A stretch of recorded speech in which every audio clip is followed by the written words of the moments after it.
வணக்கம். அறுசுவை உணவு தமிழர் பண்பாட்டின் உணவே மருந்தாக கருதப்பட்டு வருகிறது. அன்றாட வாழ்வின் உடலையும் மனதையும் ஆரோக்கியமாக வைத்துக் கொள்ள அறுசுவைகள் மிக முக்கிய பங்கு வகிக்கின்றன. இதோ அந்த அறுசுவைகள். நான் தான் லட்டு. நான் இனிப்பு சுவை உடையவள். மூளை செயல்பாட்டை மேம்படுத்துவேன்.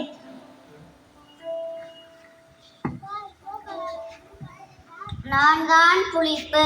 நான் புளிப்பு சுவை உடையவள். நான் பசியை தூண்டச் செய்வேன். நான் தான் உப்பு. நான் உறுப்பு சுவை உடையவள். உடலில் நீர் சத்து சமநிலை காப்பேன்.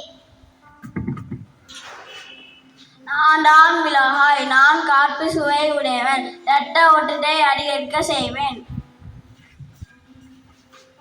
நான் தான் பாகற்காய். நான் கசப்பு சுவை உடையவள். நோய் எதிர்ப்பு சக்தியை உயர்த்துவேன். நான் தான் வாழைப்பூ. நான் துவப்பு சுவையை உடையவன். உடல் வலிமையை உயர்த்துவேன்.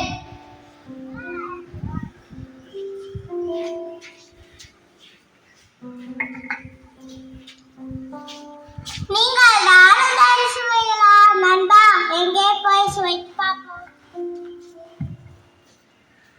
ஐ லட்டு.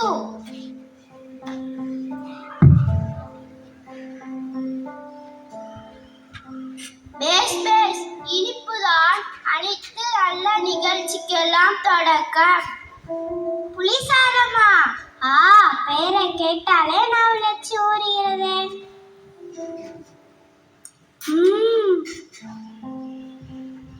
உப்பா?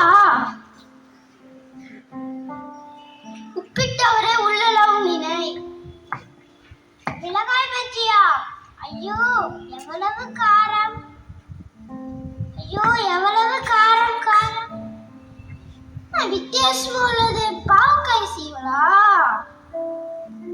இந்த பாவக்காய் சீவல் ஒரே கசப்பு கசப்பு கசப்பு. வாழை